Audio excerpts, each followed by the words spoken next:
जय हिंद स्टूडेंट। हम लोग पढ़ रहे थे क्लास 10 इकोनॉमिक्स यानी कि अर्थव्यवस्था चैप्टर 3। ठीक है, इसमें हम लोग मुद्रा साख और बचत पढ़ रहे थे। और मुद्रा में कल के क्लास में हम आपको विनिमय के स्वरूप को बताया है।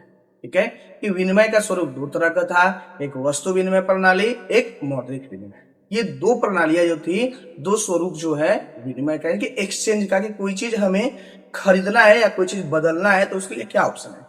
तो पहला ऑप्शन हमने बताया था कि वस्तु से वस्तु बदलना, और दूसरा ऑप्शन बताया था हमने पैसे से वस्तु बदलना। ठीक है, तो आज भी हमारे साथ अंत तक बन रहिएगा, बिल्कुल इंटरेस्टिंग वे में पढ़ाएंगे, मजा आएगा। आइए देखो, वस्तु विनिमय प्रणाली आज का हम लोग का टॉपिक है। क्या होता है वस्तु विनिमय प्रणाली? किसी एक वस्तु का किसी दूसरी वस्तु के साथ बिना मुद्रा के प्रत्यक्ष रूप से लेन देन वस्तु विनिमय प्रणाली कहलाती है।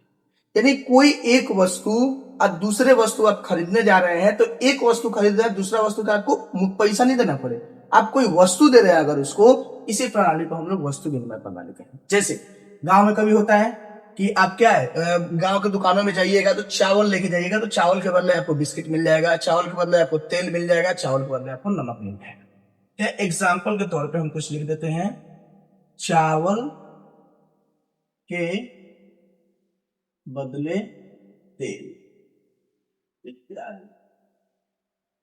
ये सारी चीजें क्या है, आपको वस्तु विनिमय प्रणाली है। यानी वस्तु विनिमय प्रणाली में आपको ये सब चीज करना होता है कि वस्तु विनिमय प्रणाली में आपको किसी एक चीज के बदले में कोई दूसरी चीज आपको मिल जाए। ठीक है, अब देखिए, वस्तु विनिमय प्रणाली तो ठीक है, तो फिर मौद्रिक विनिमय प्रणाली आया क्यों? कुछ तो कमियां होगी, कुछ तो दिक्कत होगी वस्तु विनिमय प्रणाली में। लोगों को मौद्रिक विनिमय प्रणाली क्या है करना पड़ा, मौद्रिक विनिमय प्रणाली को इंट्रोड्यूस करना पड़ा। इसके लिए कुछ दिक्कतें थी। क्या दिक्कतें थी? तो देखिए, तो वस्तु विनिमय प्रणाली की कठिनाइयां, क्या क्या कठिनाइयां आती थी। पहला, आवश्यकता के दोहरे संयोग का अभाव। इसका मतलब क्या है? इसका मतलब यह होगा कि जैसे मान लीजिए कि हमारे पास चावल है, ठीक है, और हमें गेहूं चाहिए, और जिस इंसान से हमको बदलना है, तो ऐसा जरूरी नहीं है कि उस इंसान के पास गेहूं हो सकता है उस इंसान के पास किसी और कोई और चीज हो, या उस इंसान को जो हमसे चाहिए हो सकता है कि वो गेहूं देना है, उसको गेहूं देना है, और गेहूं के बदले उसको रागी चाहिए, और मेरे पास रागी नहीं है, मेरे पास एक चावल है। ठीक है, तो फिर हम लोग का एक्सचेंज क्या है, नहीं हो सकता है, विनिमय नहीं हो सकता है। तो पहला दिक्कत ये था कि आवश्यकता के दोहरे सेवा का अभाव, कि हो सकता था जो उसको चाहिए वो मेरे पास नहीं है, और जो मुझे चाहिए वो उसके पास नहीं है। ठीक है, पहली समस्या हो गई। दूसरी समस्या, मूल्य के समान मापक का अभाव। मूल्य मापने का कोई विधि नहीं था, मतलब कितना चावल के बदले में कितना गेहूं दिया जाए, कितना चावल के बदले कितना घी दिया जाए, ये मापने का कोई पैमाना नहीं था। अब मान लीजिए कोई इंसान कहे कि 1 किलो चावल लेकर हमको 1 किलो घी दे दे, ठीक है, तो फिर चावल उत्पादन वाले को तो नुकसान नहीं होगा, लेकिन जो इंसान गाय पाल पोस रहा है उसको 1 केजी घी निकालने में कितना कठिन मेहनत करना पड़ता है, कितना क्या बोलते हैं, दूधों को इससे निकालेगा, तो उसमें क्या है, समस्या है उसको, तो वह इंसान कभी दे नहीं सकता है। तो ये चीजें ही नहीं बनी हुई थी वस्तु विनिमय प्रणाली में कि कितना सामान के बदले में कितना, कौन सा दूसरा सामान कितना देना है, ये कोई फिक्स नहीं। ठीक है, ये मूल्य के समान मापक का अभाव, कि मूल्य के मापने का कोई समान मापक नहीं। तीसरा, मूल्य संचय का अभाव। मूल्य संचय का अभाव करने का मतलब क्या है कि देखिए, अब कोई चीजें जो है हम इसमें वस्तु विनिमय प्रणाली में इसको हम लोग बहुत दिन तक रख नहीं सकते, क्योंकि बहुत दिन तक रखने के बाद ये खराब भी होने का डर है। जैसे मान लीजिए कि हमको, मेरे पास चावल है, अब हम चावल किसी को दे दिए, और उसे ले लिए मछली। अब अगर मछली उससे ले रहे हैं तो चावल उसके पास तो खराब नहीं होगा, लेकिन मछली हमारे पास खराब हो जाएगा। ठीक है, तो कहने का मतलब है कि इसको हम लोग संचय करके नहीं रख सकते हैं, इसको बचा करके नहीं रख सकते हैं, ये भी समस्या था। चौथा, सह विभाजन का अभाव। देखिए, सह विभाजन का मतलब क्या?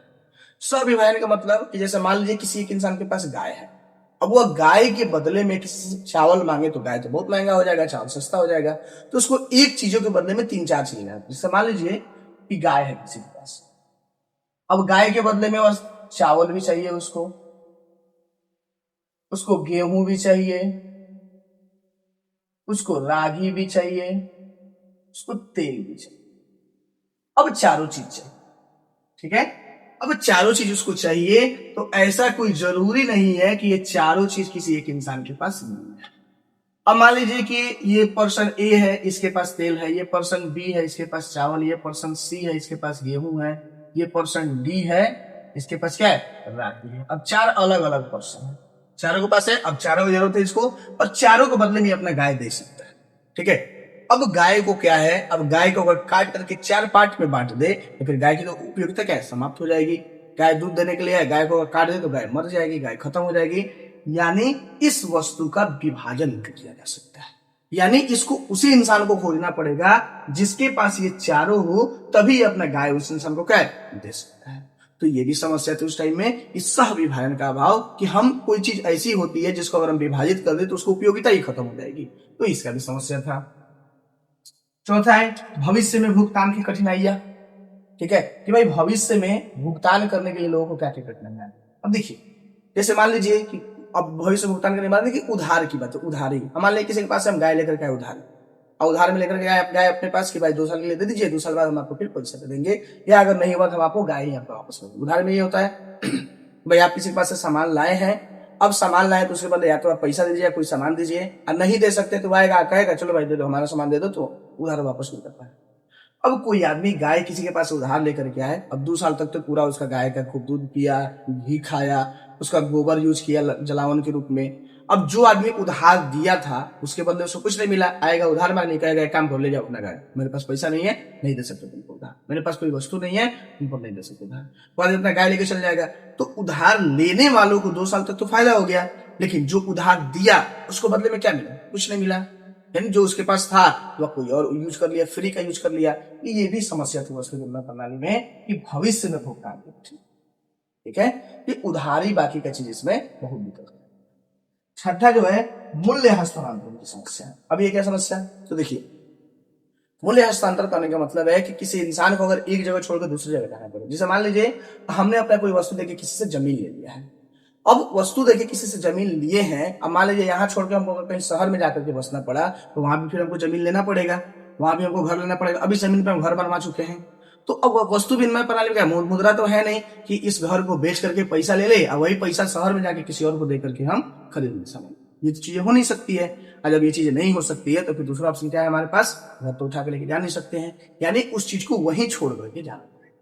ठीक है, क्योंकि घर भी किसी को बेचेंगे तो कोई उसके बदले में क्या है, कोई चावल दाल अनाज कुछ दे देगा, तो जमीनें दे देगा, तो ना तो हम जमीन उठा के लेके जा सकते हैं, और ना ही उसके बदले जितना चावल दाल मिलेगा उसको हम उठा कर लेके जा सकते हैं। तो ये भी समस्या थी मूल्य हस्तांतरण की, कि एक जगह से दूसरी जगह लेके जाने में बहुत ज्यादा समस्या होती है। ठीक है, तो ये रही हमारी वस्तु विनिमय प्रणाली की कठिनाइयां। ये क्वेश्चन आपके लिए इंपॉर्टेंट बनता है और ये लॉन्ग क्वेश्चन में पूछा जाता है कि वस्तु विनिमय प्रणाली क्या है, उसकी कठिनाइयों का वर्णन करें, ये लॉन्ग में पूछा जाता है। तो समझा दिए हैं आपको, आप समझदार हैं, लिख लेंगे। ये टॉपिक्स अगर सिर्फ आपको याद रहेगा और मेरी वर्ड्स को अगर आप याद रखते हैं, ये चीजें क्या है आप आसानी से समझ सकते हैं। चलिए नोट कर लीजिए। आई होप आपको मेरा वीडियो पसंद आया हो। वीडियो पसंद आया तो वीडियो को लाइक करें, चैनल को सब्सक्राइब करें। आप हमारे साथ फेसबुक इंस्टाग्राम के माध्यम से जुड़ के आपकी जो समस्याएं हैं, आप अपनी समस्याएं हमें भेज सकते हैं। मैं कोशिश करूंगा जितना हो सके आपकी समस्याओं का समाधान कर सकूं। तब तक के लिए जय हिंद।